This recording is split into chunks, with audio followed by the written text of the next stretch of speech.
Hello everyone, welcome back to my channel. So starting from now on, I'm starting a new series. So I'm ending the series Joseki, but don't worry, I'm starting a new series based on Joseki, that is Go Opening. The point of this series is to start putting Josekis into context because we haven't done that before.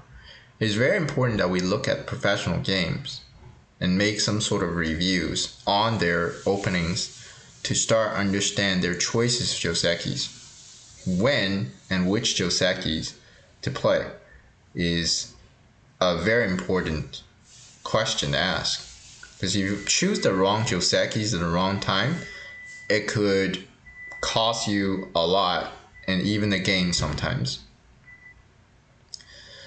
So opening is all about ideas. Once we have the ideas, then we have a great intuition as to where to place our stones in early game. And this is exactly what the series is trying to accomplish. Is by the end of the series, I hope that you will be able to play your first 30 moves pretty much with no mistakes, but also with a very clean and clear idea. So in this very first video of Go Opening, I would like to first introduce you some of the concepts. So let's say, for example, if we start our game as black, when we just look at the first 4 moves, if we start our game with double 4 points on the same side, the message that it sends is a very different message if the game starts like this. So with this kind of setting, black is saying, I would like to have a very split and very fragmented game. But with this kind of setting, black's more saying, I want to connect my 2 double 4-point stone to form some sort of framework, or have some possibility of forming a framework. For example, back in the old days, there are a lot of players who would choose the Senrensei,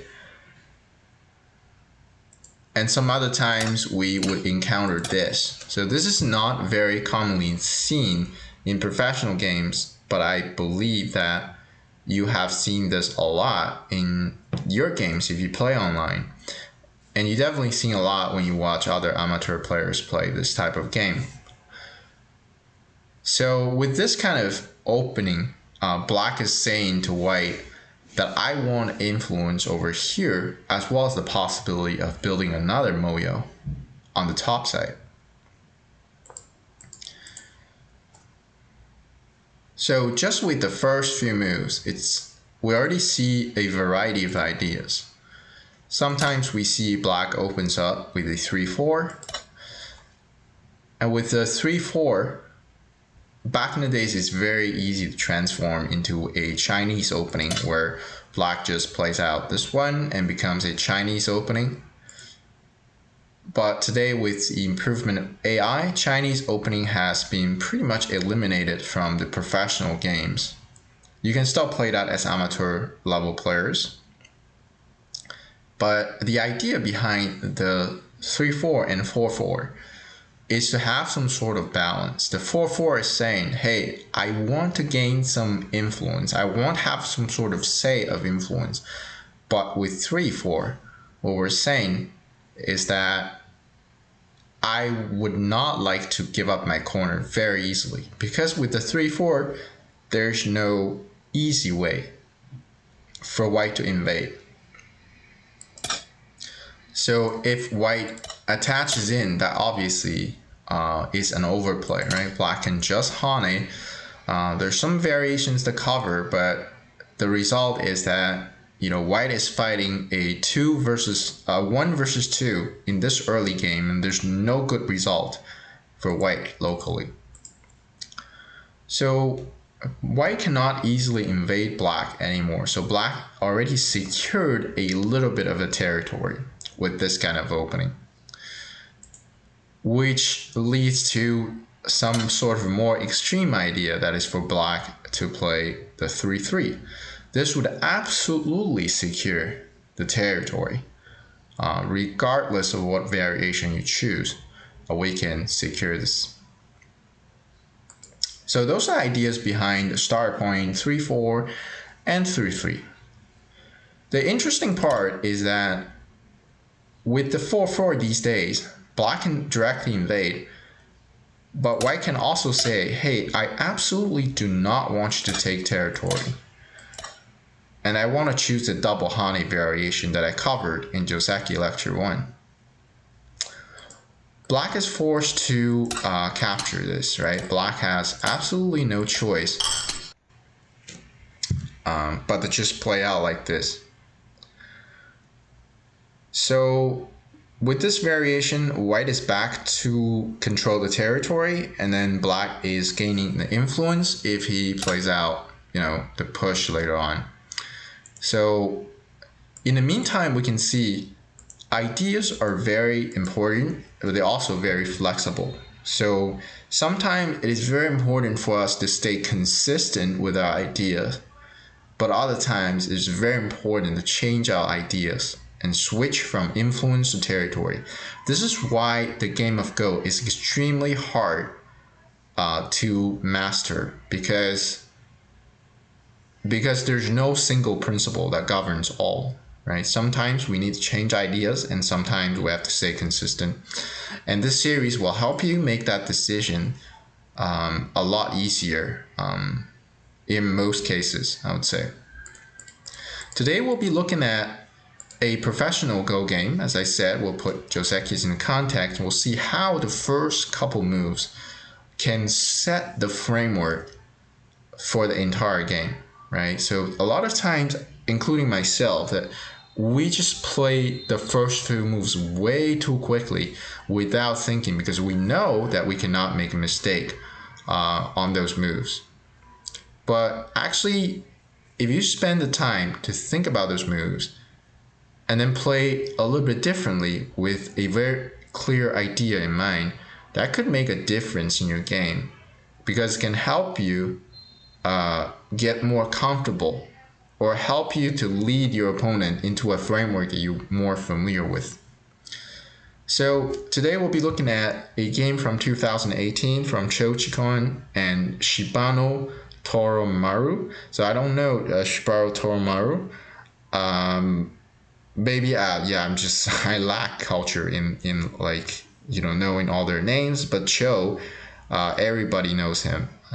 He was one of the most territorial players in Japan, and his style was just taking your territory and then invade you, and then you don't have enough to compete, and then you lose.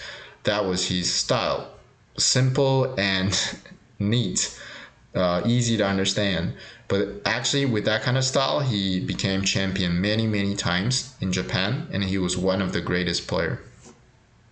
So today we'll look at how Cho sets up his framework just with the way he opens up. The first move, Cho decides to play 3-3, white counters with a 4-4 point, and then the next move, we can see how extreme Cho becomes when it comes to the choice. He's taking a cross double 3-3 that is splitting the game up, and that is securing the territory for two corners. He's basically telling white, there's absolutely no way that you can invade my two corners, and there's plenty of ways that I can invade yours. So we can tell pretty much for sure that by the end of the 30th move that I will have more corners than you. And that's just a very simple, beautiful idea, and we can see that from the move 3. White follows up with double 4-4, and his idea is all very simple, saying, Cho, just bring it on. I want this. I want the moyo. You want the territory. That's a win-win game. We'll see how the game goes, and then we'll eventually decide the win or loss by the moyo fight. You come to invade, and I'm probably gonna kill you inside my moyo. Very clear message from both sides. Of course, a bit of that is my imagination, but I can already see the message what kind of message both players are sending to each other.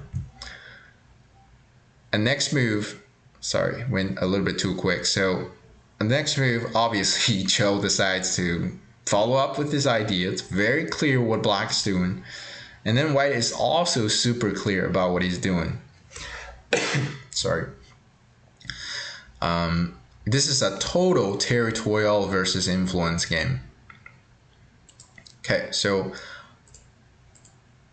Black now follows up with a Joseki locally. So the old Joseki is for Black to play out with this move. So this is also the correct move to play. And I don't know if White's gonna turn here or White's gonna start playing on the lower right. But in the actual game, this is a minor variation that is for Black to just play very solid and gets a very large corner. White's local move is to play the knight's move to fix this cutting point in a very nice way. But White can also choose the Tanuki in this Joseki and then focus on somewhere else. That's what White did in the actual game. So now we see another Joseki breaks out, and then this is our main variation in the 3-3 Joseki. I think most of my viewers should be familiar with it. And then White plays the inner cut. Here White can also follow up with this move. This is also a great move that focuses on influence. The idea here is if Black Ataris White, it's gonna play the double tiger's mouth. This is also a variation that White can think about, but White actually did not choose that one. White chose the cut over here. That's also the main variation. And Black Ataris, right? So Black is super territorial focused. It is impossible for Black to choose this variation because Cho does not want to lose this amount of territory, right? That's how extreme Cho is about territory. So Cho decides to take them all and then just grab all the territory he can get. White Ataris, Black takes, White connects. So now we see a very clear influence from White, and obviously 3 very solid corner from Black. Next move, Black pushes here. So I think this is a little bit questionable from an idea perspective.